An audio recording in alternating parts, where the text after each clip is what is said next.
My daughter-in-law forced me to sweep the sidewalk. Stop pretending you're the lady of the house. Do something useful for once. I stayed silent. I swallowed my tears and kept sweeping. But just then, I heard an engine cut out. My son had arrived without warning. And when he saw me, with the broom in my hand and my eyes full of tears, he froze. There are moments in life that break you in two. Moments where the world stops, and you realize something is broken forever. For me, that moment was on an ordinary Saturday in March, under the harsh 11 o'clock morning sun, with an old broom in my hands and the bitter taste of humiliation in my mouth. My name is Eleanor. I am 67 years old. And the woman screaming at me as if I were her employee was my daughter-in-law. My daughter-in-law forced me to sweep the sidewalk. Stop pretending you're the lady of the house. Do something useful for once. I stayed silent. I swallowed my tears and kept sweeping. But just then, I heard an engine cut out. My son had arrived without warning, and when he saw me, with the broom in my hand and my eyes full of tears, he froze. There are moments in life that break you in two. Moments where the world stops, and you realize something is broken forever. For me, that moment was on an ordinary Saturday in March, under the harsh 11 o'clock morning sun, with an old broom in my hands and the bitter taste of humiliation in my mouth. My name is Eleanor. I am 67 years old. And the woman screaming at me as if I were her employee was my daughter-in-law. But before you think I'm one of those bitter mothers-in-law who complains about everything, let me tell you something. I built that house with my own two hands. Well, with my husband Arthur's and mine, brick by brick, dollar by dollar. For 32 years, we worked ourselves to the bone, to have a decent roof over our heads, a place where our family could grow without fear. That morning, as the bristles of the broom scraped the concrete sidewalk, I felt like every sweep was erasing a piece of me. The neighbors were watching from their windows. Mrs. Helen, from the corner, was shaking her head. Young Paige, who always greeted me with such warmth, had tears in her eyes. And Chloe, my daughter-in-law, was standing on the porch of my own house with her arms crossed, watching me like a warden. Faster, Eleanor. My friends are coming at 2, and I don't want them to see this place looking like a dump. Every word was a slap. But the worst part wasn't what she said. It was that I was letting it happen. How did I get here? How did a woman who raised a son on her own, who ran a business, who survived the death of her husband, end up sweeping her own sidewalk while her daughter-in-law treated her like a servant? The sun burned the back of my neck. Sweat ran down my back. My hands were shaking, not just from the effort, but from the contained rage, from the pain of being reduced to this. And then I heard the engine. A navy blue Ford Escape braked right in front of the house. I recognized that car before I saw who got out. It was Matthew, my son, my only son. He was supposed to be in Chicago on a business trip until Monday. What was he doing here? The door opened. Matthew got out, his briefcase in hand, with that tired look he always had after traveling. But when he saw me, when his eyes met mine, everything changed. I froze, the broom still in my hands. The tears I had managed to hold back began to roll down my cheeks without permission. Matthew looked at me. He looked at the broom. He looked at Chloe standing on the porch with that smug expression. And his face, dear God, his face transformed into something I had never seen. What is going on here? His voice was cold, controlled, dangerous. Chloe turned pale. For the first time in months, I saw fear in her eyes. Matthew, honey, what a nice surprise. Your mom was just. My mom was what? The silence that followed was deafening. Mrs. Helen came out of her house. She couldn't hold back anymore. Young man, your wife spoke horribly to your mother. We all saw it. She put her to work sweeping the sidewalk like she was. She couldn't finish the sentence. Matthew's briefcase fell to the ground with a thud. He walked into the house without another word. I followed him, my legs trembling, not knowing what would happen. Chloe came up behind us, already trying to explain, to smooth things over, to lie. My son stopped in the middle of the living room, the room I had decorated with so much love. But something was different. He noticed it too. He turned slowly, looking at every corner. His eyes were searching for something. Mom, His voice cracked. "Where are the pictures of my dad?" And right there, in that moment, something inside me exploded. All the humiliations I had swallowed. All the insults disguised as advice. All the times they made me feel like I was in the way in my own home. "Your wife put them away," I said, in a voice I didn't recognize as my own. "She said they made the living room look dated." Matthew closed his eyes, clenched his fists. "What else did she put away, Mom?" And then it all came out, like a river breaking a dam. I told him about the wicker rocking chair where his father read the paper every evening, stored in the basement. I told him about the terracotta-colored curtains I had embroidered myself, replaced without asking me. I told him about the chore lists, the hurtful words, about feeling like an intruder in the home I built. Matthew didn't interrupt. He just listened, and with every word I spoke, his expression grew harder. Chloe tried to defend herself. "Honey, she's exaggerating. I just wanted to modernize the house, make it more." "Modernize it?" Matthew cut her off with an icy stare. "Or erase us?" Then he pulled out his cell phone. His fingers trembled as he looked for something on the screen. "There's something I need to show you, Mom." What I saw on that phone, what I discovered in that moment, was only the beginning. Because it turned out I wasn't the only one Chloe had been deceiving. And what was about to be revealed was going to destroy everything we thought we knew. If this story is stirring something inside you, don't go anywhere. Subscribe to this channel, because what comes next is something I never imagined could happen to me, and I need someone to hear it. What do you think Matthew discovered on that phone? How far had Chloe gone with her plan? Wait until you hear what's next. Because when the truth came out, even I was in shock. Before I tell you what Matthew discovered on that phone, I need you to understand something. I wasn't always this frightened woman sweeping sidewalks at her own home. There was a time when I was strong, when my hands didn't tremble, when no one, absolutely no one, dared to disrespect me. That woman died 12 years ago, on a Tuesday in October, when Arthur's heart stopped without warning. We were having breakfast. He had just turned 58. I was 55. We had been married for 33 years, and we still held hands when we walked through the park. We still laughed at jokes that only we understood. That morning, I made his coffee just as he liked it, black, with a hint of cinnamon. He was reading the newspaper, complaining about politics like he did every day. Suddenly, he dropped the paper. He looked at me with a strange expression. He opened his mouth to say something, and he collapsed. "A massive heart attack," the doctor said. He didn't suffer, they assured me, as if that helped. I was left alone, with a 3-bedroom house in a quiet suburban neighborhood, with sand-colored walls he had painted himself, with a garden where he grew his prize-winning roses because he knew they were my favorite, with memories in every corner and a silence that weighed like a stone. But I was also left with something else. A few acres of land upstate that we bought when Matthew was 10, thinking we'd build a small cabin someday. A piece of land that was now worth about $150,000, and savings of $45,000 that we scraped together through every storm, every crisis. Arthur and I were never rich. He worked at a hardware store, and I ran a small supply shop across from the high school. I sold notebooks, pens, made copies, nothing glamorous. But it was honest. It was ours.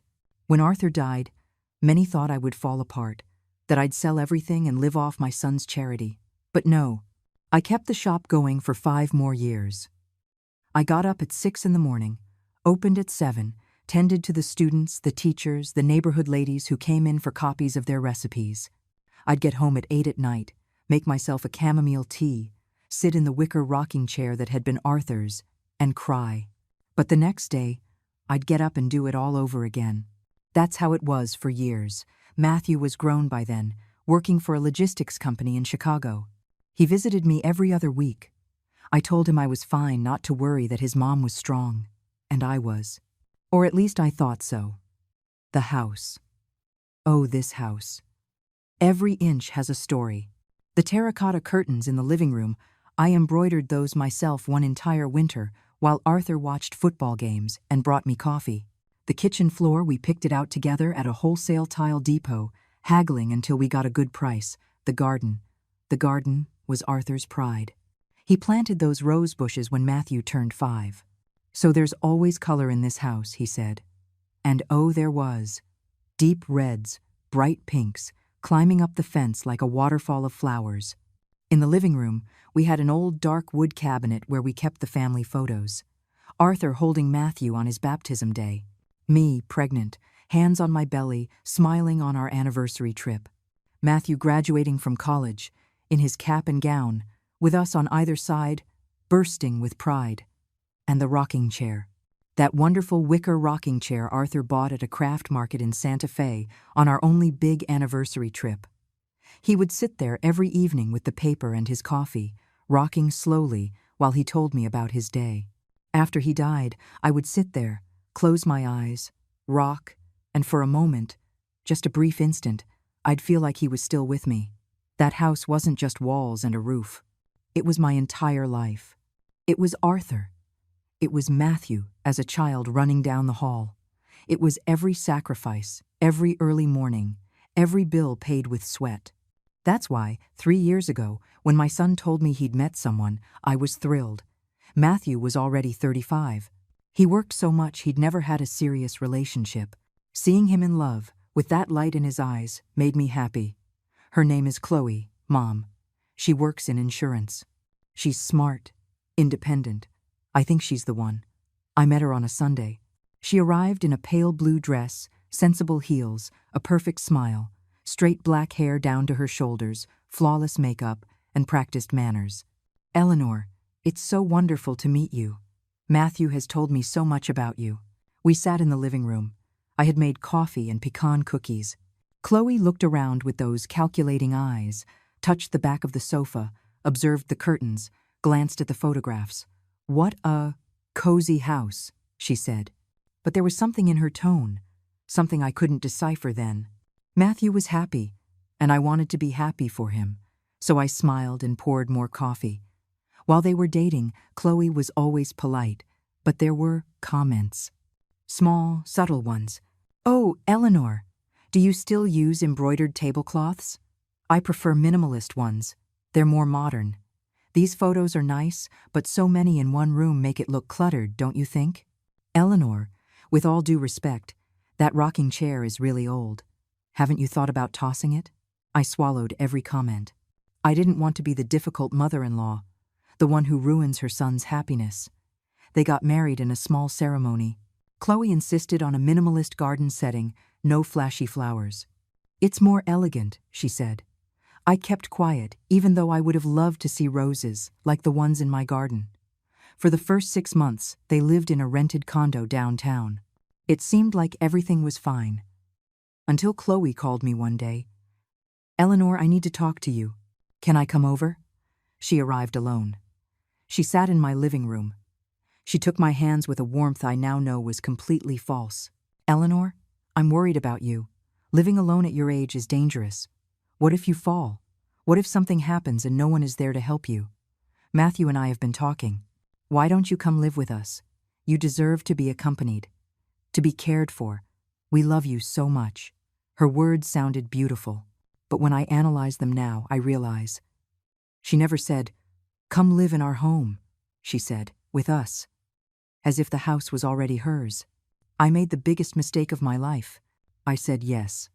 I thought I was making the right decision. I thought I would be close to my son, that we would be a family. I didn't know I was handing my entire life over to the wrong person. The move was fast. Too fast. Chloe organized everything in less than 2 weeks. She hired a moving company. She packed my things without asking what I wanted to take and what I didn't. When I tried to protest, she smiled with that venomous sweetness I later learned to recognize. Oh, Eleanor, don't you worry about a thing. I'll take care of it. You just relax. Relax. As if uprooting an entire life is something you do without feeling anything. The day I closed the door to my house for the last time, I stood on the threshold for several minutes. I looked back. The garden with the roses. The living room window where I had watched life go by so many times. The green gate that Arthur painted the last summer we spent together. Are you sure about this, Mom? Matthew asked, carrying the last box. I wanted to tell him no. I wanted to scream that I felt like my soul was being ripped out, but I saw the happiness in his eyes. I saw how Chloe hugged him, how she whispered something in his ear that made him smile. Yes, son. I'm sure. A lie. The first of many I would swallow. Matthew and Chloe's house was modern. White walls, minimalist furniture, everything in shades of gray and beige. Cold, impersonal, like a magazine photo where no one actually lives. Welcome to your new home, Eleanor, Chloe said, opening her arms in a theatrical gesture. They gave me the back bedroom, the smallest one, the one that faced the utility area, where you could hear the neighbors' washing machines and the constant barking of a dog that never shut up. It's the quietest one, Chloe justified. The street noise won't bother you here. My furniture didn't fit. The bed Arthur and I had shared for over 30 years didn't match the aesthetic. It ended up in a cousin's storage unit. The wicker rocking chair ended up in the junk room. My embroidered curtains were replaced with gray vertical blinds. It's just that old things collect dust, Eleanor. And at your age, you need more hygienic spaces. My age. That phrase became the excuse for everything. The first few days were confusing. Chloe seemed attentive. She made me tea. She asked if I needed anything. But there were unspoken rules I was discovering the hard way. I couldn't move anything. Everything has its place, Eleanor. I couldn't cook without her permission. It's just that I have a system, no offense. I couldn't invite my friends over. Let me know well in advance so I can have the house presentable. I couldn't sit in the living room if she had visitors. It's just that I need privacy with my friends, you understand? Matthew worked all day. He left at 7 in the morning. He came back at 9 at night. He'd arrive tired, eat a quick dinner, and lock himself in his study to finish work. On weekends, he slept late, exhausted. I barely saw him. And when I did, Chloe was always there. The list started in the second month. I'd find them on the dining room table every morning, written in Chloe's perfect script on her work letterhead. Good morning, Eleanor. Today we need to wash the bedding, iron Matthew's shirts, dust the entire living room, have lunch ready by 2 p.m., water the garden plants, clean the bathrooms. At first I thought it was a suggestion, a kind reminder. But when I didn't finish everything because my back hurt, Chloe came home from work with an expression I hadn't seen before. Eleanor, can I talk to you? I sat down, already sensing what was coming. Look, I understand you're used to your own pace. But things work differently here. Matthew and I work all day. We earn the money that keeps this house running. Well, you're here all day. Don't you think it's fair that you collaborate? Collaborate. What a nice word for work without pay in a house that isn't yours. It's just that my back was hurting, Chloe. I'm 67 years old and, oh, Eleanor, my mother is 70 and she doesn't stop. It's a matter of attitude. That comparison became constant. Her mother, who was younger than me but more active. Her mother, who cooked better. Her mother, who didn't complain. I started completing the lists, not because I wanted to, but because the atmosphere became unbearable when I didn't. Chloe didn't yell. She didn't have to. Her silence was worse. Her sighs. Her looks of disappointment when Matthew asked why the house was messy. Chloe's friends visited every 2 weeks. Women her age, elegant, with designer bags and loud laughs. I would hide in my room when they arrived. But one day, I heard my name. And your mother-in-law? Oh, girl, don't even get me started. She's one of those old-school mothers-in-law, you know?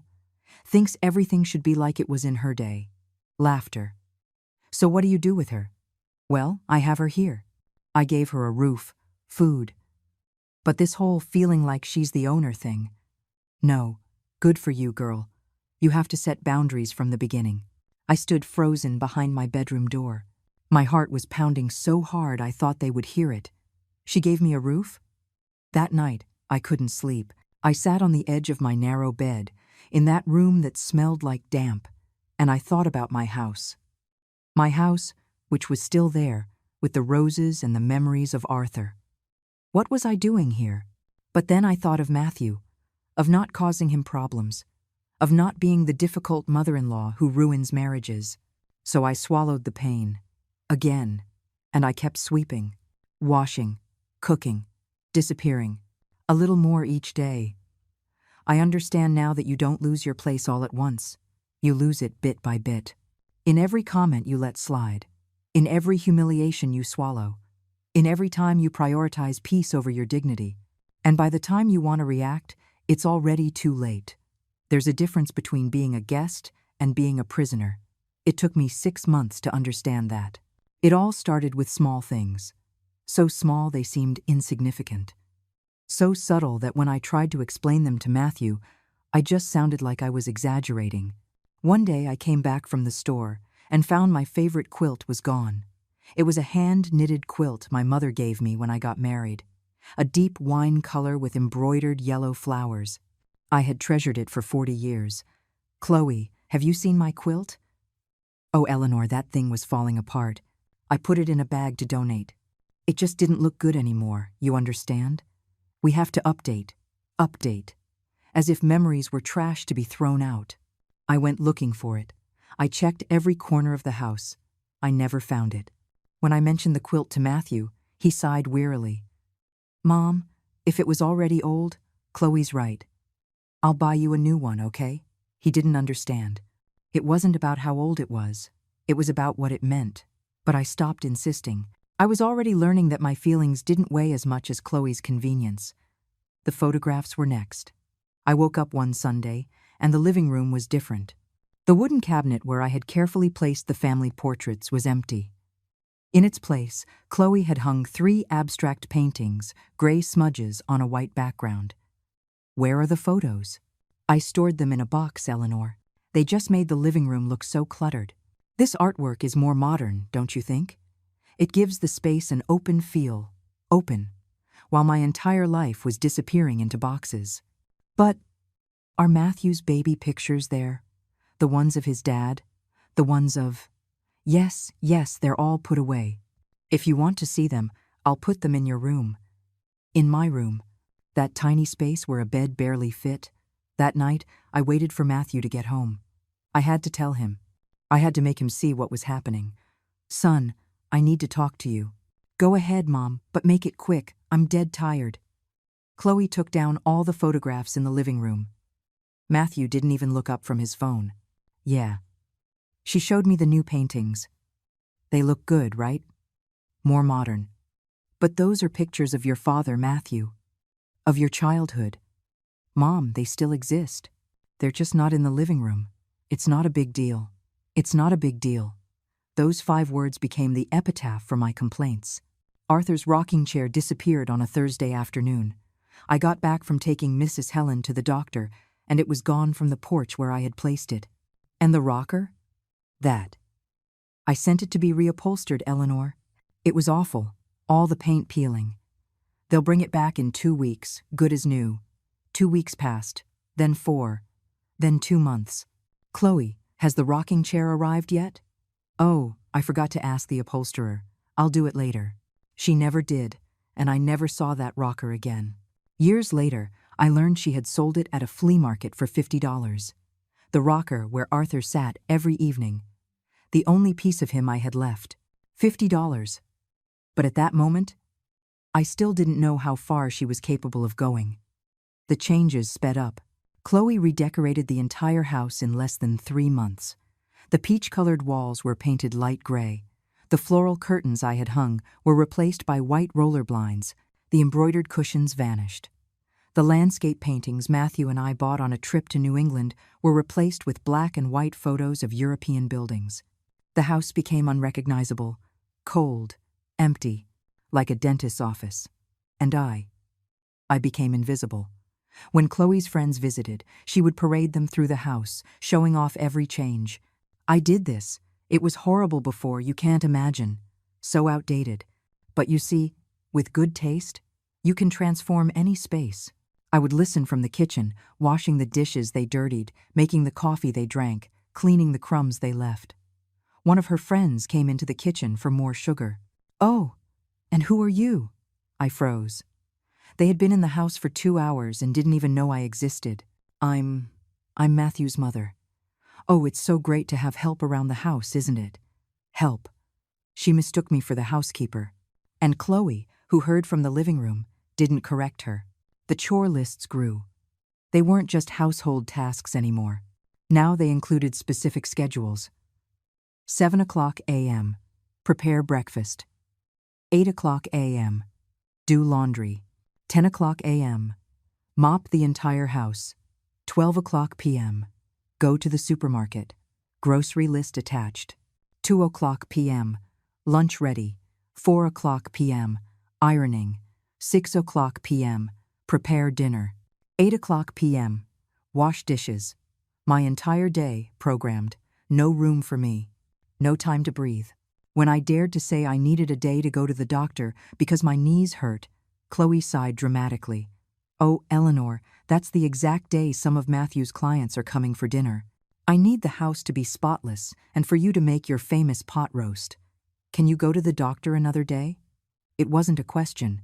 It was an order disguised as a request. I canceled the doctor's appointment. Matthew started coming home later and later. We ate dinner in silence, the three of us. He checked his phone. Chloe talked about her day, her sales, her achievements. I chewed slowly, trying not to make noise, not to be in the way. Doesn't the house look amazing now, honey? Chloe would ask. Yeah, it's great, Matthew would reply, without looking up. Your mom helped me a lot today. She cooked a delicious meal. Helped, as if it were a favor and not my daily obligation. One night, while I was washing dishes, I heard Chloe talking on the phone with her sister, Lauren.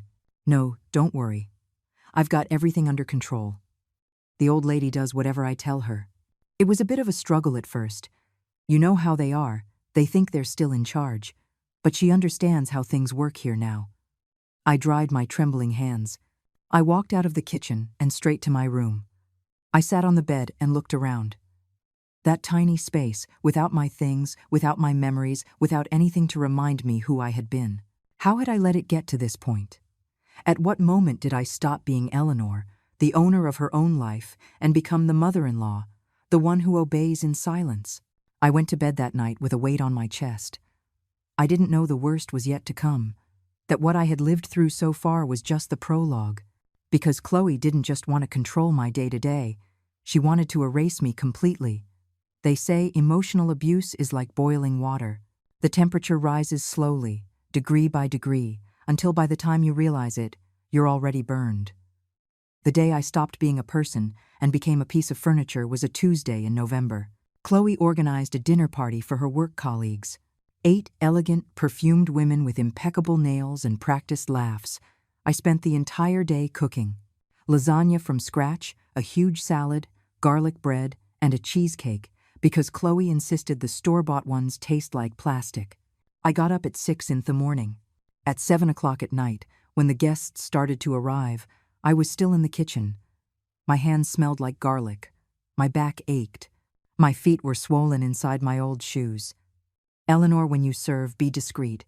And please put on a clean apron. The one you have on is stained. I served the dinner like a ghost. I'd go in, leave the plates, go out. The women didn't even look at me. They talked about sales, commissions, trips to Cancun they were planning. Chloe shined. She was the perfect hostess. She smiled, joked, filled wine glasses. Chloe, your house is beautiful. And this food. Chef's kiss. Thanks, girls. You know how much I love to cook. Oh. I froze behind the kitchen door. She loves to cook? I had spent 11 hours in that kitchen. My hands were red from washing. My blouse smelled like fried oil. And she was taking the credit as if it were nothing. When they finished dinner, one of her friends got up to use the restroom and passed by the kitchen. She saw me washing the mountain of dirty dishes. Hey, what do you charge per event? It took me a second to understand what she was asking. I'm sorry? What do you charge? I'm looking for someone for a baby shower. You cook really well. I don't. I'm Matthew's mother. Her expression changed. Discomfort. Secondhand embarrassment. Oh, I'm sorry. It's just, I thought. She didn't finish the sentence. She hurried back to the living room.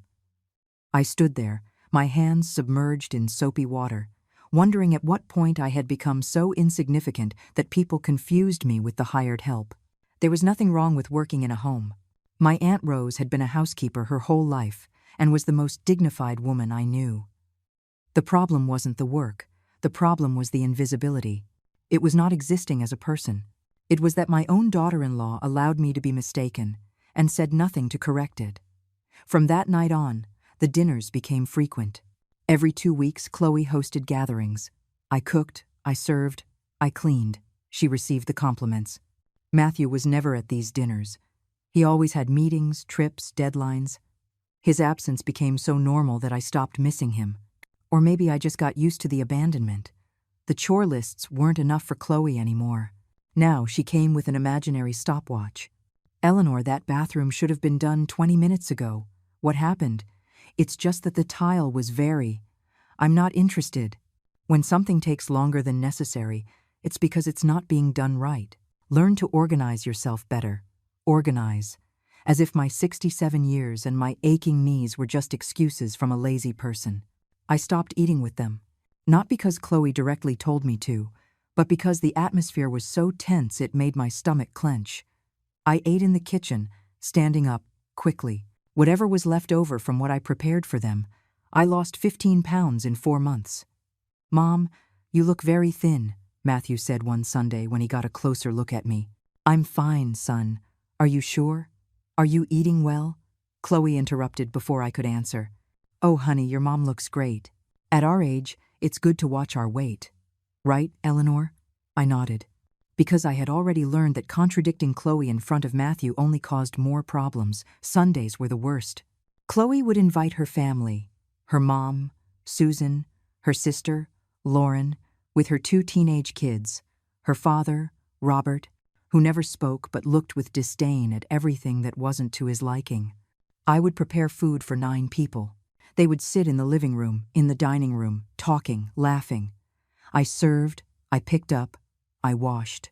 "Oh, Chloe, it's so nice that your mother-in-law helps you," Susan would say. Helps. That word again, as if it were my choice and not my sentence. One afternoon, while I was mopping the living room floor, I heard Lauren ask Chloe in a low voice, "And your mother-in-law doesn't have anywhere to live? Is that why she's here? She has a house, but she's too old to live alone. Besides, this way she helps me with the chores. It's a win-win. Win-win. A mutual benefit. As if I were gaining anything other than daily humiliation. My only escape was Mrs. Helen, my lifelong neighbor who now lived 3 blocks away. I visited her on Wednesday afternoons, when Chloe left early for her spin class. "Eleanor, you look worse every time I see you," Helen would tell me, her eyes full of concern. "What is that woman doing to you?" "Nothing, Helen. I'm just tired." "That's not tired. That's sadness. She's consuming you." Helen was right, but admitting it out loud meant accepting that I had made the worst mistake of my life. One night, looking through some papers in my room, I found the deed to my house. The house that was still mine. The one I had left, locked up, waiting for me. I ran my fingers over the document. Over my name written there. Eleanor Hayes. When had I stopped being that woman? When had I allowed myself to be reduced to the mother-in-law, the old lady, the help? I put the document away. But that night, I dreamed of my garden, of the roses, of Arthur's rocking chair, of the curtains I had embroidered myself. I dreamed of freedom. And I woke up in that tiny cell they now called my room. Things got worse when Chloe decided she needed to remodel the master bathroom. A $6,000 expense. "It's an investment in the house," she explained to Matthew. "It adds value, the house. As if it were theirs. As if I didn't exist." Matthew agreed without hesitation. He always agreed to everything Chloe proposed.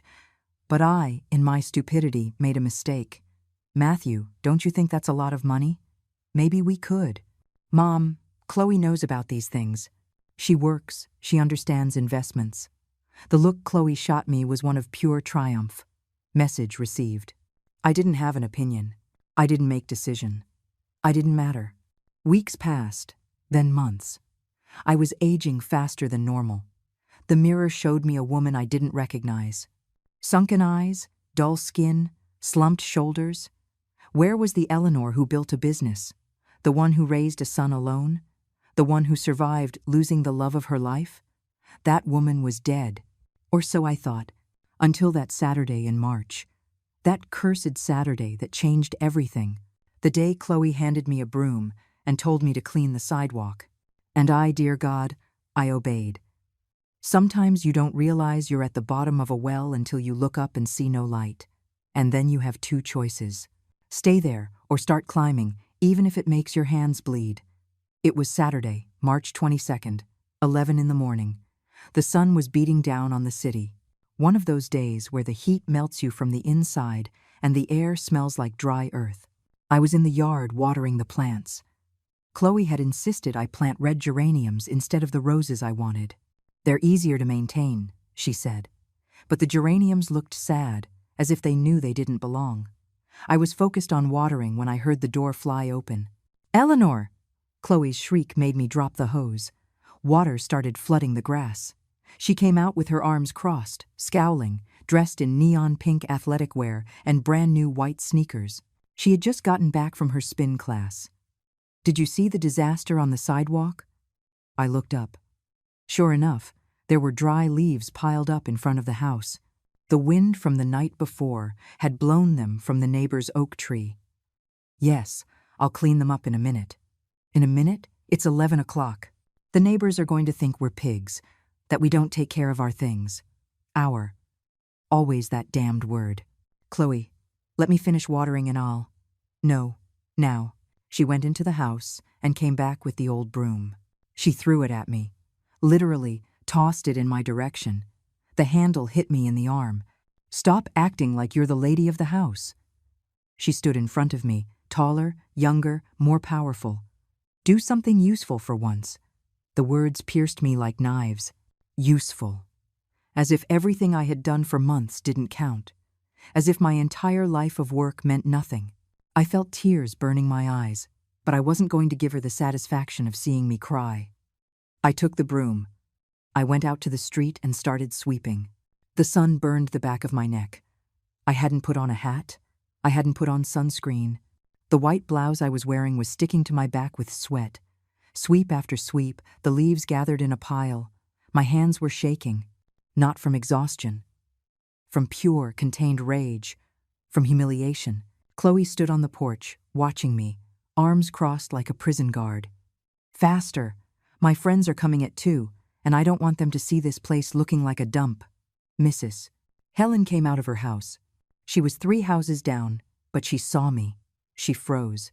I knew that look. It was pity mixed with indignation.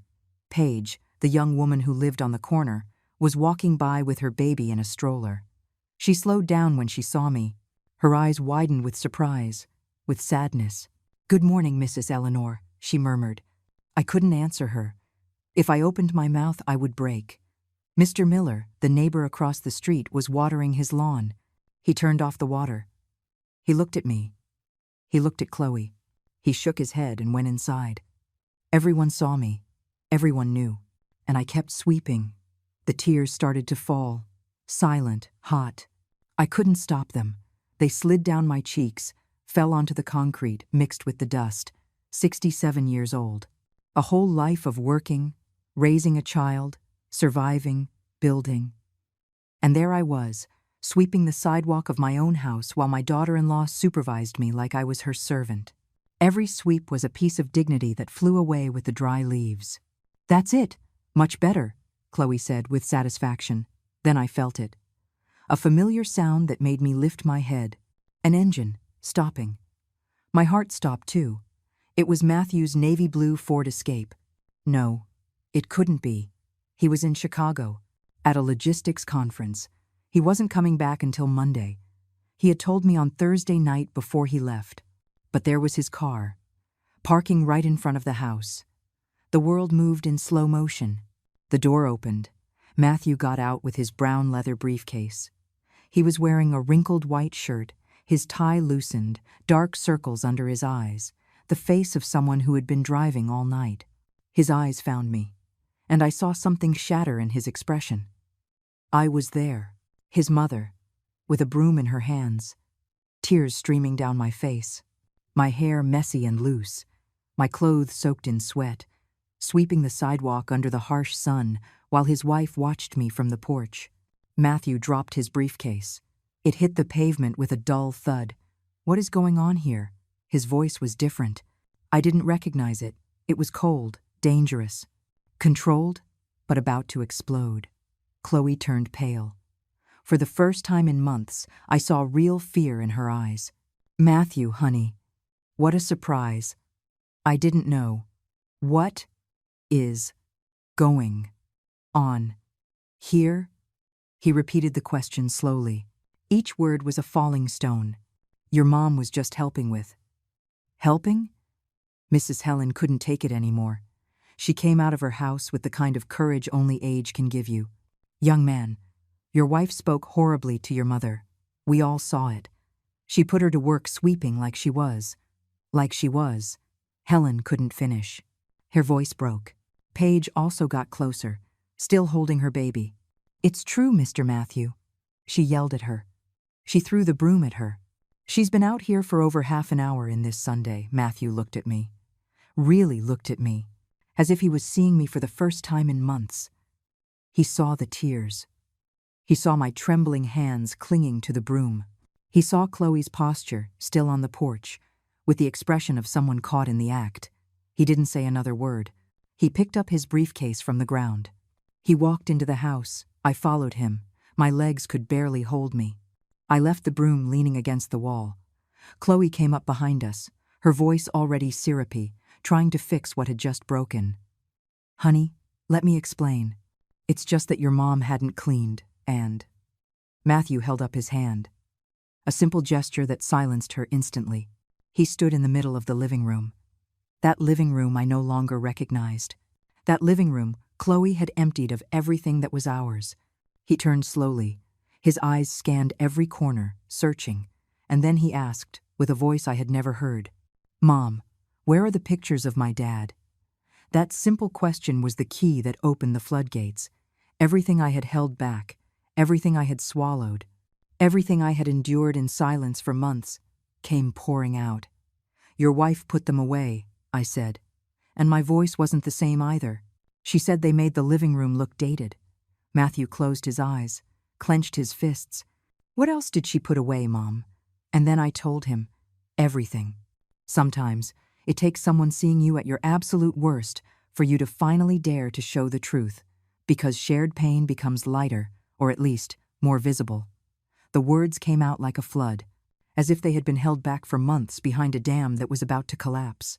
I told him about my mother's hand-knitted quilt that disappeared, about the wicker rocking chair that never came back from the upholsterers, about the embroidered curtains she threw in the trash without my permission, about how every piece of Arthur, every memory of our life, had been systematically erased.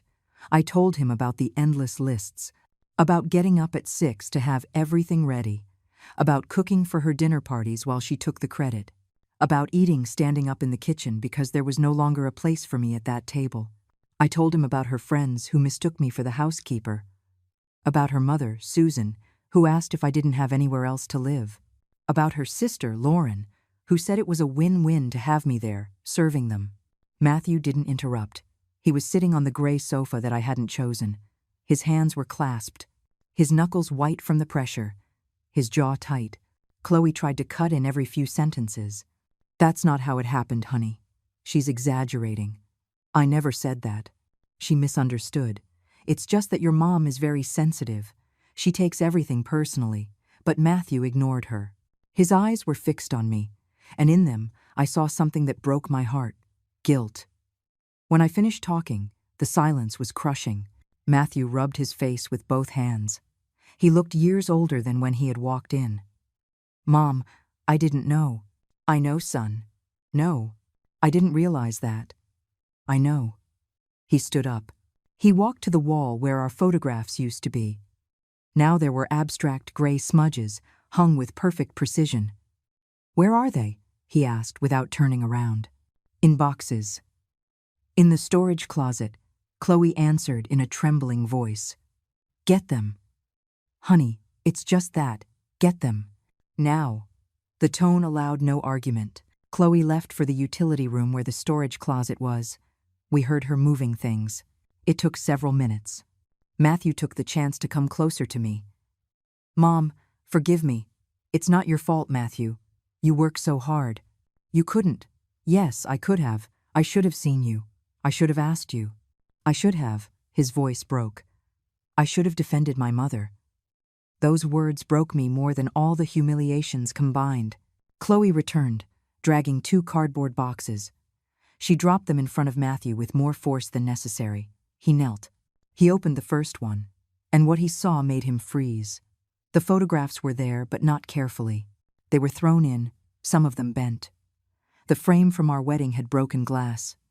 The photo of Matthew with his dad on his graduation day was stained with damp. Matthew took them out, one by one. His hands were shaking. These are my memories, he murmured. My childhood. My dad. My family. They just took up so much space, honey, and they didn't match the… Match what, Chloe? Your gray smudge paintings? Your minimalist aesthetic that erased my entire history? It was the first time he had spoken to her like that. Chloe recoiled as if he had hit her. Matthew kept pulling things from the boxes. He found an olive green shawl that had belonged to Arthur's grandmother. He found a set of ceramic mugs we were given at our wedding. He found the rooster-shaped wall clock his dad bought in Santa Fe. Were you going to throw all this away? No, I just needed space for. For what? To put what? Chloe didn't answer. Matthew closed his eyes. He took a deep breath. When he opened them, he had made a decision. He pulled out his cell phone. Mom, there's something I need to show you. Something I found out 2 weeks ago. My legs started to shake again. The tone of his voice scared me. What is it, son? Sit down, please. I sat on the sofa. Matthew sat next to me. Chloe remained standing, pale as a sheet. A month ago, I started getting anonymous messages. He opened his photo gallery. He showed me screenshots, messages from an unknown number, and photographs. Many photographs. Chloe having lunch with a man at a fancy downtown restaurant. Chloe laughing, holding his hand. Chloe kissing him in a parking garage. Chloe going into a hotel with him. I felt the floor move beneath me. At first, I thought someone was trying to hurt us, Matthew continued in a mechanical voice. That they were edited photos, taken out of context. I deleted them. I didn't want to believe it. Matthew, I can explain. Chloe started. Shut up.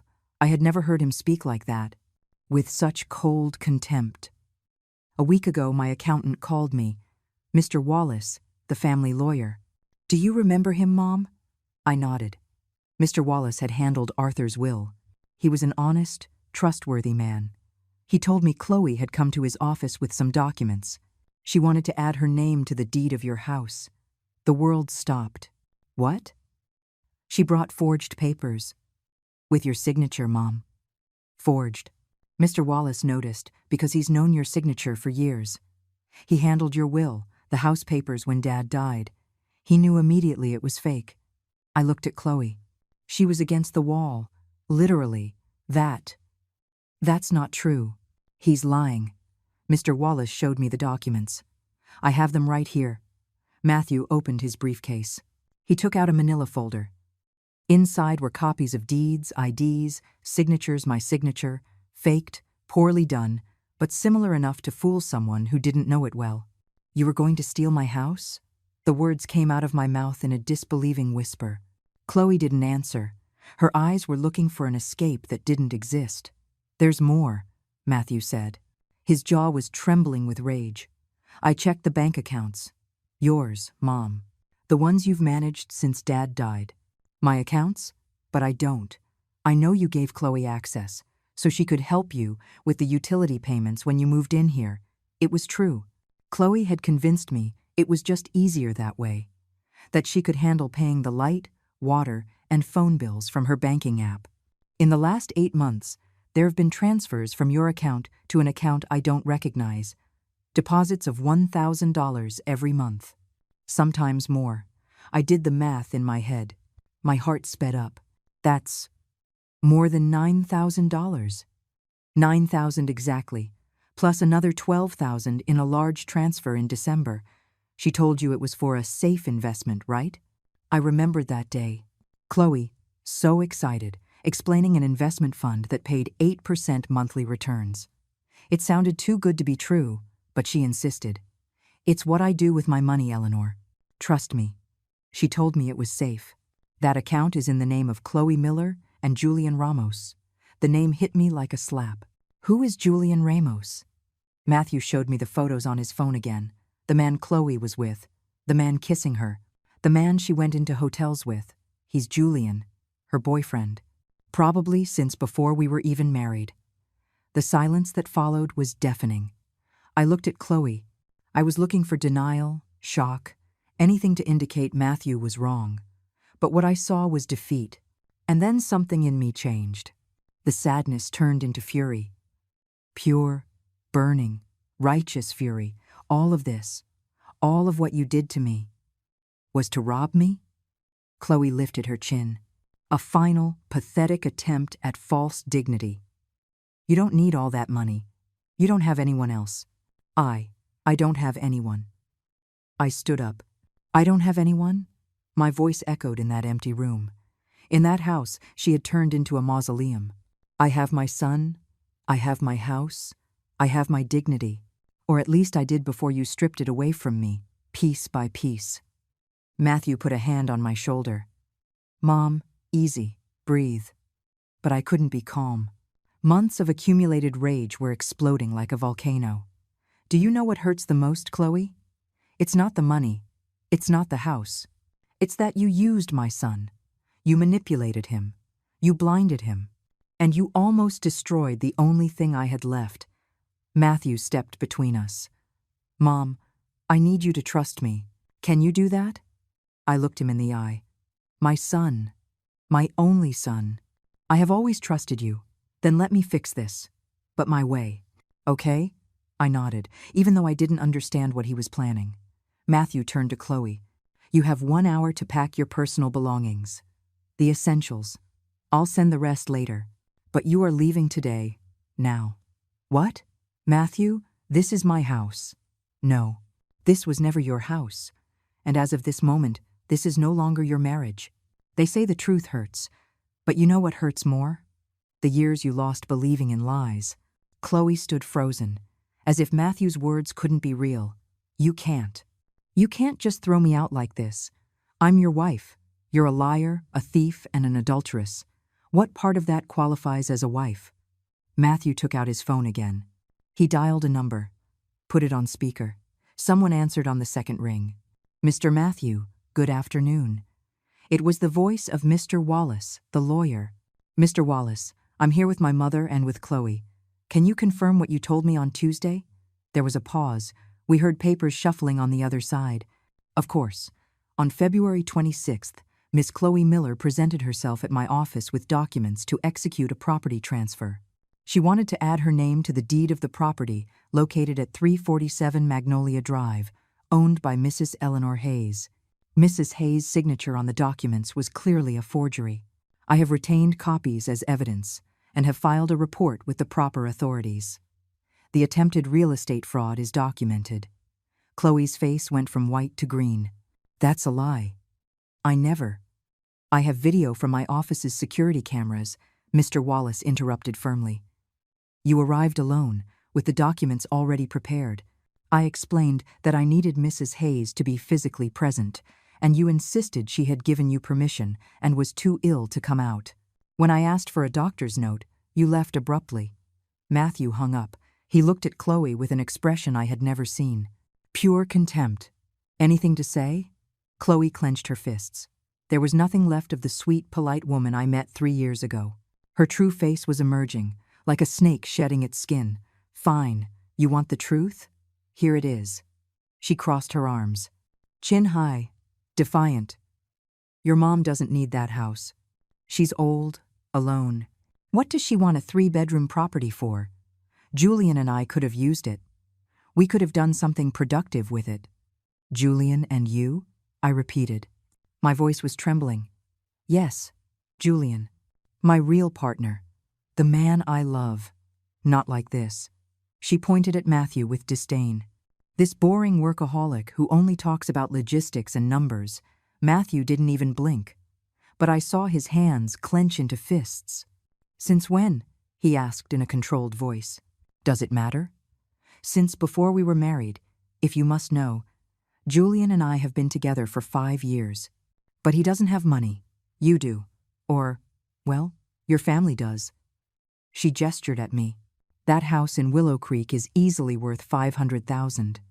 The land upstate, another $150. The savings, the investments. We're talking about almost $700,000, all for an old woman who doesn't even have other kids. Who's she going to leave it to? The cat?" Every word was a dagger. But, strangely, they didn't hurt me anymore. Because I finally saw with perfect clarity who this woman was. "So this was all for money," I said. It wasn't a question. Obviously. Why else would I marry someone like Matthew? For love? Please. Love doesn't pay the bills. It doesn't buy you the car you want. It doesn't take you to Miami 3 times a year. Matthew was still motionless. But something dark crossed his gaze. "The $21,000 you transferred from my mom's account. Where are they?" Chloe smiled. A cruel smile that chilled my blood. "In a joint account with Julian. We were going to use it for a down payment on a condo in Miami. But your little busybody lawyer friend ruined everything. And the money for the bathroom remodel? The $6,000. We used that too. Well, $4,000. The other 2 actually went to the bathroom. I'm not that bad." She said it with venomous sarcasm. I didn't recognize this person. How had I lived under the same roof with her for months without seeing what she really was? Matthew took a deep breath. He pulled another document from his briefcase. "You signed a prenup when we got married, remember?" For the first time, I saw real fear in Chloe's eyes. "That's not valid," my lawyer said. "Your lawyer was wrong. The agreement states that in the event of proven infidelity or financial fraud, you are entitled to no community property. 0. Nothing. You can't prove infidelity with a few pictures." "Pictures?" "Chloe, I have videos. WhatsApp messages that Mr. Wallace recovered from your phone when you left it in his office. Complete conversations with Julian where you talk about the plan. Where you laugh about my mother. Where you plan to sell the properties." Matthew slid his phone across the table toward her. On the screen, a WhatsApp conversation. "Chloe, Feb. 14, 10:23 p.m. It's almost done, baby." The old lady already signed the bank papers. "She doesn't read anything she signs, lol, Julian." "Feb. 14, 10:25 p.m. And the son? Chloe. Feb. 14, 10:26 p.m. Even easier. He comes home so tired he doesn't even ask questions. Plus, he thinks I'm a saint. Julian, Feb. 14, 10:28 p.m. How much longer? Chloe. Feb. 14, 10:30 p.m. 2 months, max. As soon as we have the house in my name, I'm leaving him. We sell everything. We're off to Miami. With $700,000, we can live like royalty. I felt sick. Literally. I had to sit down before I fell. This is. I couldn't find the words. This is attempted fraud, theft, forgery, and adultery, Matthew said mechanically. And it's all documented, recorded, with dates, times, and witnesses. Chloe tried to grab the phone, but Matthew pulled it back. Don't even try. It's all backed up. In the cloud. With my lawyer. With Mr. Wallace. With the police. The police? I filed a formal police report on Thursday. That's why I came back from Chicago early. I wasn't at a conference. I was at the district attorney's office. Filing evidence. Requesting a restraining order. Making sure you can never get near my mother again. The silence that followed was absolute. Chloe finally understood that she had lost. Everything. You have 1 hour, Matthew repeated. Pack your clothes, your personal items, no furniture, no electronics, nothing that isn't yours, and get out. And where am I supposed to go? Not my problem. Call Julian. Call your mother. Call whoever you want. But you're leaving. Chloe looked at me then, and in her eyes, I saw something surprising. A plea. Mrs. Eleanor, please. Tell him not to do this. I made mistakes, but… Mistakes? The word came out of my mouth like venom. You call months of humiliation mistakes? Stealing my money? Trying to take my house? Using my son like a stepping stone? I stood up. I walked toward her. I had never felt so tall. I gave you my trust. I opened my life to you. I left my home for you. And you. You turned me into your servant. You erased me. You stole from me. You stripped me of everything except my dignity. I stopped, inches from her face. And that, Mija, I said, using the Spanish word on purpose, that you could never take because you didn't know where to look for it. Chloe recoiled as if I had slapped her. Matthew checked his watch. 57 minutes. Chloe understood there was nothing more to say. She went up the stairs to the master bedroom. We heard her throwing things, opening drawers, crying. But I didn't care anymore. I sat down next to my son. I took his hand. The same hand I held when he learned to walk. When I took him to his first day of school. When his father died and we cried together all night. Thank you, son. Don't thank me, Mom. This is what I should have done from the beginning. How did you know? The photos. Mrs. Helen sent them to me. I froze. Helen? She messaged me on Facebook a month ago. Told me she had to talk to me. She told me everything. How Chloe treated you. How she saw you looking worse and worse. She even sent me pictures of you cleaning, cooking, serving. I didn't believe her at first. I thought she was exaggerating. But then I started to investigate. And I found everything else. Mrs. Helen, my neighbor, my friend, the one who never abandoned me. She hired a private investigator with her own money, Matthew continued. He followed Chloe for 3 weeks, got the pictures with Julian, documented every outing, every lie. He handed it all to me in a manila envelope last Tuesday. The tears were rolling down my cheeks, but they were different now. They were tears of relief, of gratitude. I have something to tell you, too, Mom. Matthew's tone changed. He got serious. What is it, son? Your house. The one in Willow Creek. I never really closed it up. What do you mean? I hired someone to take care of it, to water the plants, to keep everything just as it was. I've been paying the utilities. Everything. My heart skipped a beat. Why? Because I always knew you'd be back. Sometimes justice doesn't come when you expect it.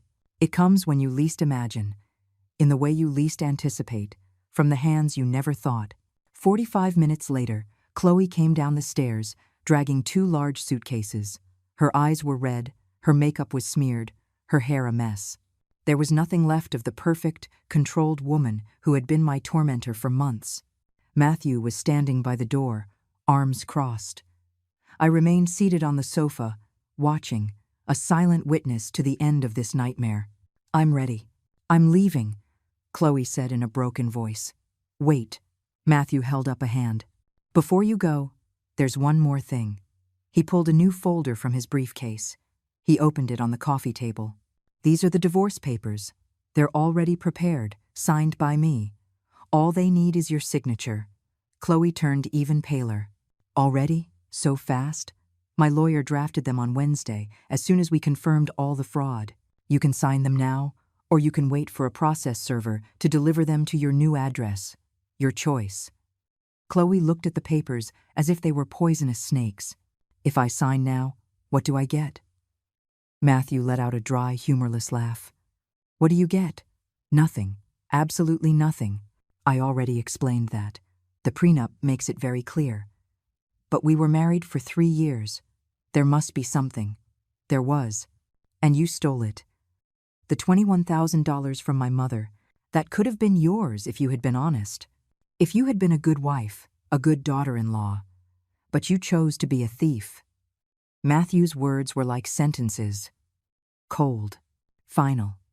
Chloe looked for my gaze. One last time. Mrs. Eleanor, if you drop the charges, I can pay the money back, a little at a time. I swear No. My voice sounded firmer than I felt inside. There are no deals, no negotiations. You made your choice. Now live with the consequences. I stood up. I walked toward her slowly. This time, I wasn't shaking. I wasn't crying. I was completely whole. Do you know what the worst part of all this is, Chloe? It's not what you did to me. It's what you did to him. I pointed at Matthew. He loved you. He really did. He worked like a dog to give you the life you wanted. He'd come home exhausted, but he always asked how your day was. He respected you. He admired you. And you used him as a ladder, as a bank, as a fool. Chloe looked down. That is something you will never be able to repair, because the love you destroy doesn't come back, and the respect you lose is never recovered. I took the documents from the table. I put them in her hands. Sign and get out. Before I change my mind and ask to have you arrested right here. Chloe took the pen with trembling hands. She signed every page without reading. She knew she had lost any and all bargaining power. When she finished, Matthew took the documents. He reviewed them quickly. He put them back in his folder. One more thing, he said before she could grab her suitcases. He took out his phone again. He opened his banking app. He showed her the screen. I've just frozen all our joint accounts. I blocked your credit cards linked to my name. I canceled the insurance on the car I was paying for. I removed your access to every service or platform that was under my name. Chloe's eyes widened in panic. But how am I going to? That's your problem. Call Julian. I'm sure he'll help you with all that true love you two have. The sarcasm in his voice was as sharp as a razor. Chloe grabbed her suitcases. She opened the door. She paused on the threshold. This isn't over. I'm going to fight this. I'm going to. Do it, Matthew interrupted her. Please, do it, because I have a lot more evidence I haven't shown. Security videos, messages, testimonies. And every time you fight, every time you try something, I will present more evidence until you not only lose the divorce, but you end up in prison for fraud. They stared at each other for 5 long seconds. Chloe left, without saying goodbye, without looking back. We heard her footsteps fading down the sidewalk, the sound of the suitcases rolling on the pavement, the sound of a car starting. And then, silence. Matthew closed the door. He leaned against it. He closed his eyes. And then, he crumbled. He didn't cry, but his entire body was shaking. 3 years of marriage, of illusions, of plans for the future, all destroyed in a single afternoon. I went to him. I hugged him. Like when he was a little boy and fell in the park. Like when he cried on my shoulder the day we buried his father. It's over, son. It's over. How did I not see it, Mom? How was I so blind? Because you loved. And love trusts. It's not your fault. We stayed like that for several minutes, mother and son, survivors of the same storm. When he finally pulled away, his eyes were red, but his expression was different, determined. Mom, I need to talk to you. Tell me. Your house in Willow Creek is ready. You can go back whenever you want. Today, if you like. But, he paused. But first, we need to do something. Something I should have done from the beginning. What is it? Protect you. For real. Legally. So that no one can ever do to you what Chloe did. He pulled more documents from his briefcase. This man had come prepared for war. We're going to secure your properties. We're going to create a trust. We're going to make sure your money is protected. And we're going to make sure you get back every single dollar she stole. I looked at the papers. The letters were blurry from the tears welling up in my eyes again. And how are we going to get that money back? Matthew smiled. It was the first real smile I had seen from him in months. That, Mom, is where the story gets interesting. He sat down next to me. He opened his laptop. Because it turns out that Julian Ramos isn't just some guy. And what I found out about him is going to make Chloe wish she'd never met him. Justice isn't always fast. But when it arrives prepared, when it comes with evidence, when it comes with the truth, it is relentless. Matthew turned the laptop toward me. On the screen was a photograph of Julian Ramos. 38 years old, according to the document. Black hair slicked back, a salesman's smile, a navy blue suit. Julian Ramos, Matthew began, sells luxury cars, or at least, That's what his Facebook profile says. And what's so special about him? That it's a lie. It's all a lie. Matthew opened another tab, an official document from the DA's office. Julian has a record. Fraud in 2019. Scammed 3 elderly women in Texas. Promised them real estate investments. Got between $15,000 and $30,000 from each of them. Disappeared with the money. A chill ran down my spine. He served 2 years in prison.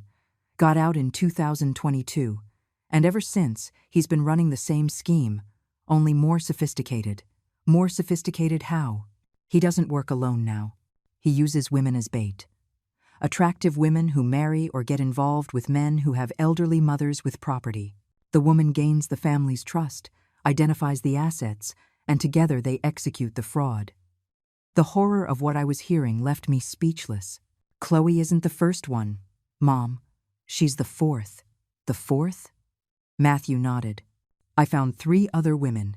Same pattern. They get married, live with the family for months, get access to bank accounts and documents, attempt transfers or forgeries, and when they're discovered, they disappear. Julian always stays in the shadows. Did the others file charges? One did. The other 2 were ashamed. They didn't want their families to know they'd been scammed. That's what Julian counts on. The fear, the shame, the silence. Matthew closed the laptop. But we are not going to stay silent. What are you going to do? I already did it. I contacted the other victims. I shared all the evidence I have. They agreed to testify. With 4 documented cases, the DA's office has enough for a serious investigation. I leaned back on the sofa. My mind was barely processing it all. But there's more, Matthew continued. The account where Chloe deposited your money, we traced it. And it has $60,000 in it. I sat up straight. What? But she only stole $21,000 from me? Exactly. The rest is from the other victims. Julian and Chloe were pooling their money for their big escape. The condo in Miami. The life of luxury. All financed with stolen money. Can we get it back? We already are. My lawyer filed for an asset seizure. A judge froze the account on Friday. Neither Chloe nor Julian can touch that money. For the first time in months, I felt something like hope. And now? Now we wait. The legal process is slow, but with all the evidence we have, it's a sure thing. You're going to get your money back, Mom. With interest. Every dollar. Matthew took my hands. But that's not all. There's something else I want to do. He opened another folder. This one had different documents. I want us to go to the lawyer's office. Tomorrow. We need to legally secure your properties, so that no one, ever, can try to take them from you again.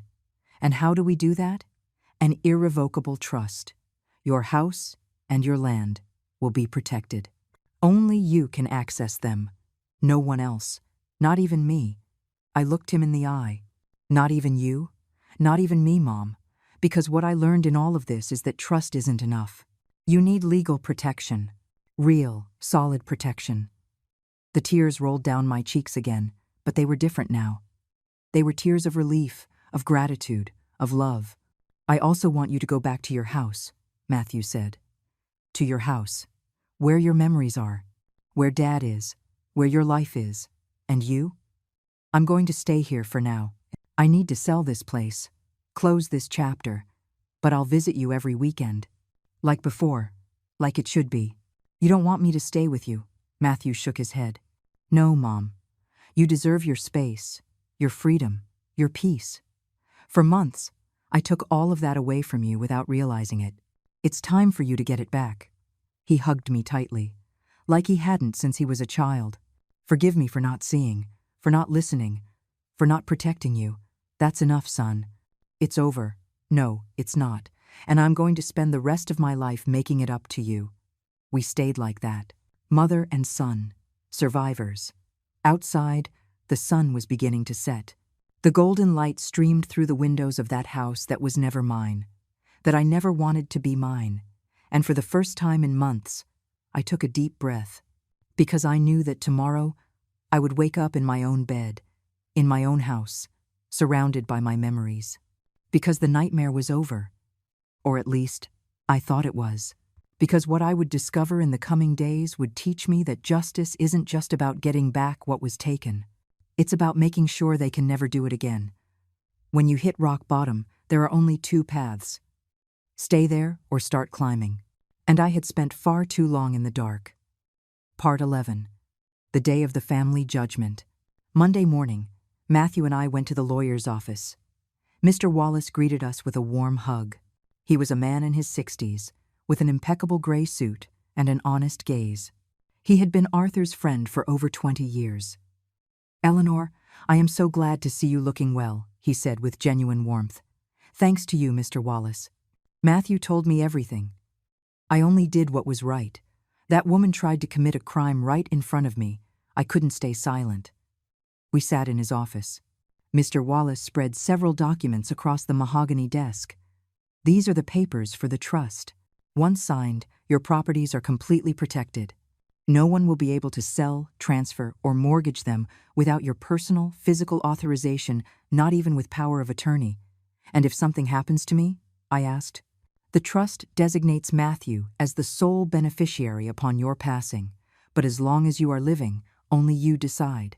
I signed every document. With every signature, I felt like I was reclaiming pieces of myself, my autonomy, my power. "Now, about the stolen money," Mr. Wallace continued. "The account is frozen, but we need to act quickly because Chloe and Julian are going to try to move it." "How do you know?" Matthew asked. "Because they already tried. On Saturday night, Julian attempted an international wire transfer to an account in Panama. The bank blocked it automatically because of the court order. That made them nervous. Is that good for us? It's excellent, because it proves intent to hide assets. That makes the charges more severe." Mr. Wallace took out another envelope. This one was thicker. "Furthermore, I have something else. The other 3 victims have agreed to join a class action lawsuit.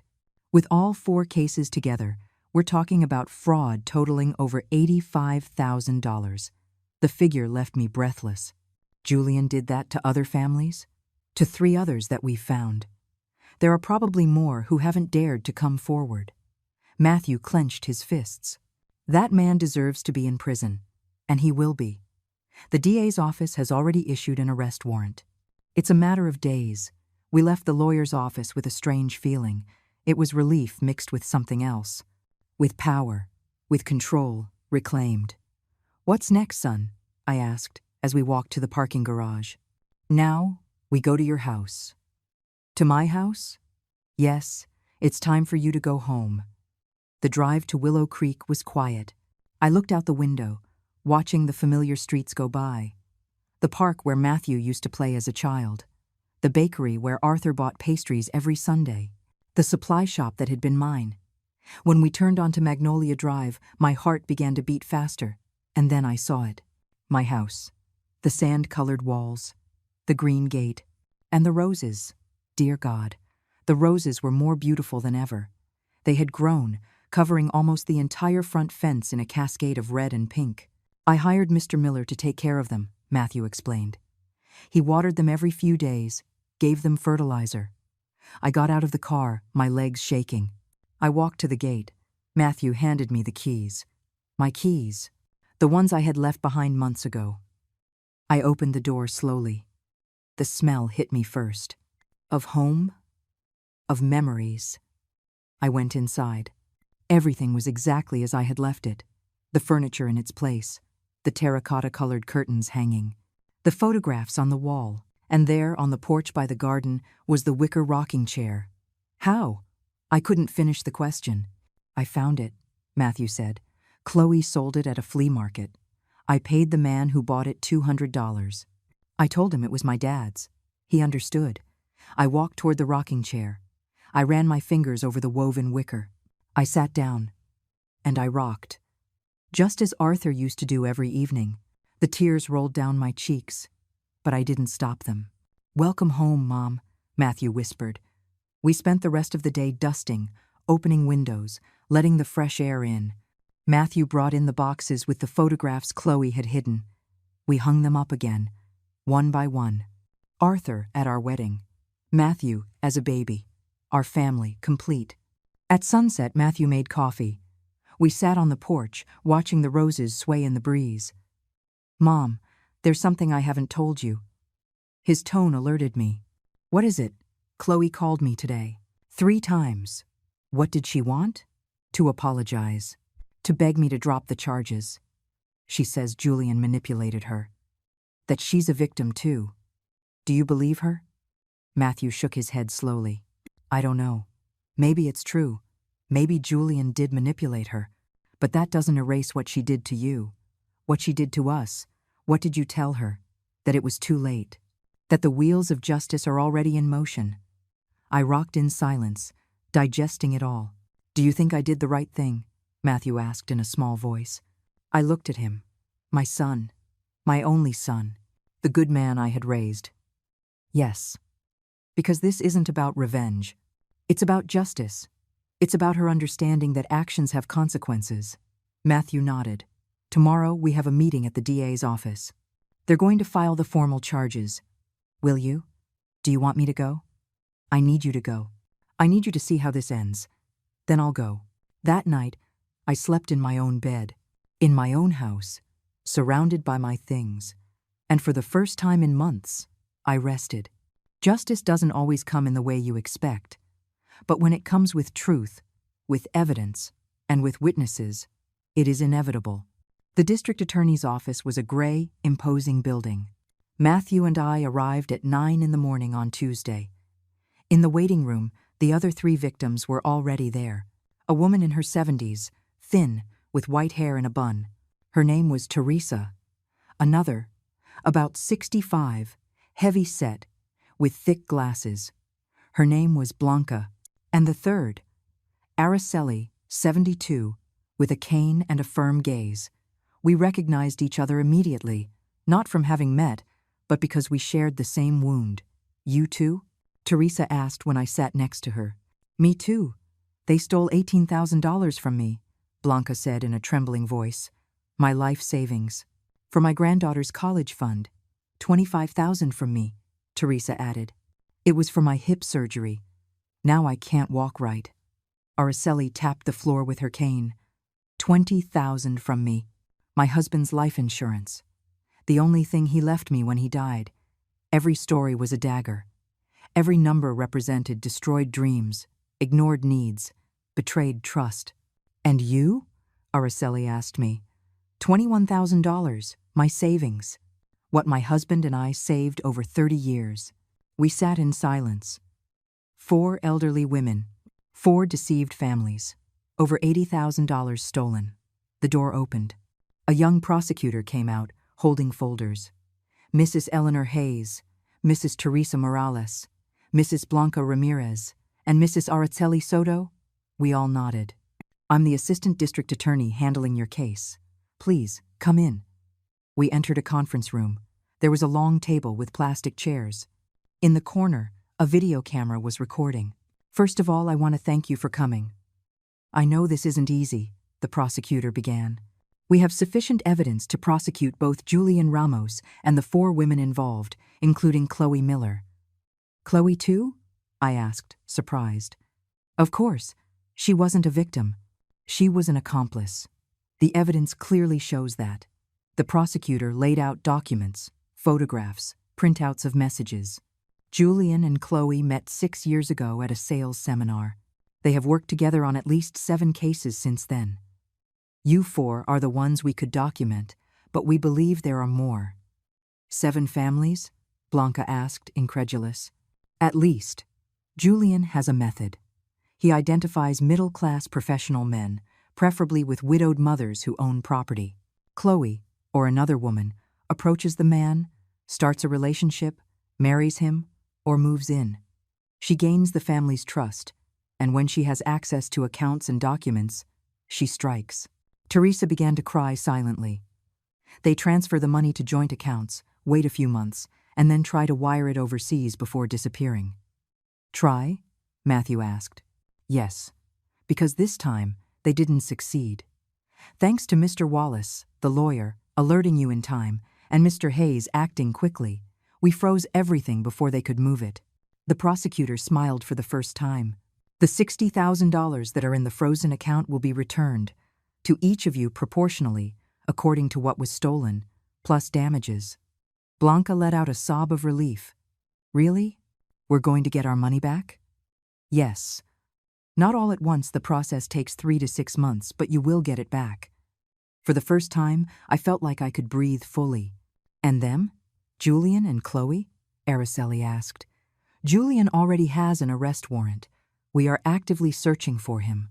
Chloe is cooperating. Cooperating? The prosecutor nodded. She came in yesterday. Alone. She asked for a deal. She offered to testify against Julian, provide evidence, testify, in exchange for a reduced sentence.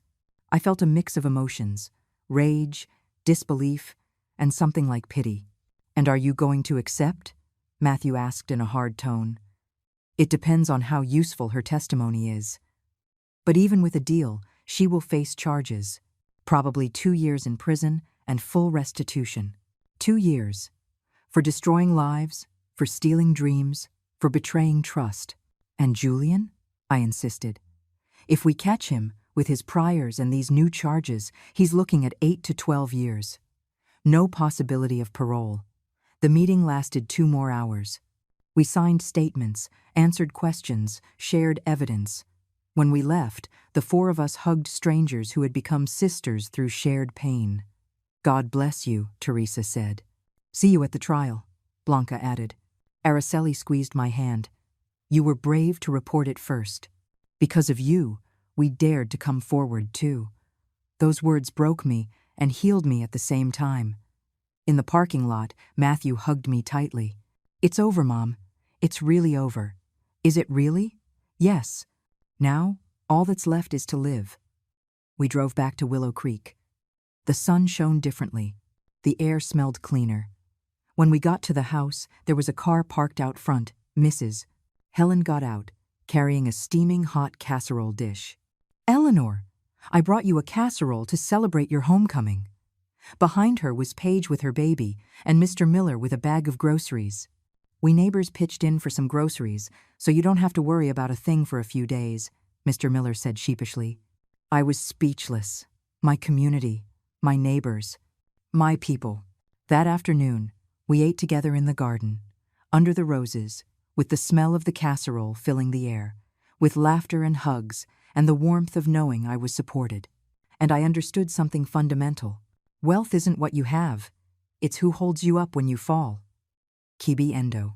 Sometimes justice comes in unexpected ways, not just from the courts, but from the neighbors who never abandoned you. 6 months later, I'm sitting in the wicker rocking chair on the porch of my house. It's 6 in the evening, and the sun is painting the sky orange and pink. The roses are at their peak, blooming as they never have before. I have a cup of coffee in my hands. Strong, with cinnamon, just how my mother taught me to make it. And for the first time in years, I feel at peace. Julian Ramos was arrested 3 weeks after that meeting at the DA's office. He tried to flee to Mexico but was caught at the border. He is now in state prison, serving a 10-year sentence with no chance of early release. Chloe fulfilled her part of the deal. She testified. She turned over evidence. She confessed to everything. They gave her 2.5 years, but with the possibility of serving it on probation if she completes a rehabilitation and community service program. I saw her only once after the trial. It was in the courthouse, the day of her sentencing. She looked different, no makeup, her hair pulled back in a simple ponytail, plain clothes, swollen eyes. When she saw me, she looked down. She didn't dare approach me. I didn't try to speak to her either. Some wounds don't need words. Just time. I got my $21,000 back. With interest and damages, it came to $26,000. That money is now in a secure investment account, managed by a reputable bank. It earns modest, but real, returns. Teresa, Blanca, and Araceli also got their money back. We meet once a month for coffee. We've become friends, sisters in battle, as Teresa says. Matthew sold the condo where he lived with Chloe. He didn't want to keep a single memory of that place. With the money, he bought a small apartment about 15 minutes from here. He comes for dinner every Sunday. He's going to therapy. He says he needs to heal, to understand how he missed the signs, to learn to trust again. I also went to therapy for 3 months. My therapist helped me understand something important, that I wasn't weak for allowing the abuse. That emotional abuse is systematic, subtle, designed precisely so you don't see it until it's too late. It wasn't your fault, she repeated to me in every session. You were the victim of an expert manipulator. Those words freed me from a guilt I didn't deserve to carry. My house is full of life again. The terracotta curtains are back up. The photographs hang on every wall. Arthur's rocking chair has its place of honor on the porch. I opened a small workshop in the guest room. I teach sewing to women in the neighborhood. We meet twice a week. We embroider, we knit, we talk, we call ourselves the Unbreakables. There are 8 of us, all over 60, all with stories of resilience. Some widows, some divorced, 1 or 2 single by choice, but all of us unbreakable. We sell what we make at a local craft market. Embroidered tablecloths, knitted cushions, shawls. We don't make much, but it's not about the money. It's about the company, the purpose, the feeling of being useful and valued. Mrs. Helen is part of the group. She's the one who really saved me, the one who opened Matthew's eyes, the one who never stopped seeing me. I knew something was wrong. She told me one day while we were sewing, "You looked more and more faded, like a candle burning down. Why didn't you tell me directly? Because you wouldn't have believed me. When you're in the middle of the abuse, you can't see it. You need someone on the outside to hold up the mirror." She was right. The land upstate is still mine. Matthew suggested I sell it to have more liquidity, but I decided to keep it. Maybe one day I'll build that little cabin Arthur and I dreamed of. Or maybe I'll leave it to Matthew.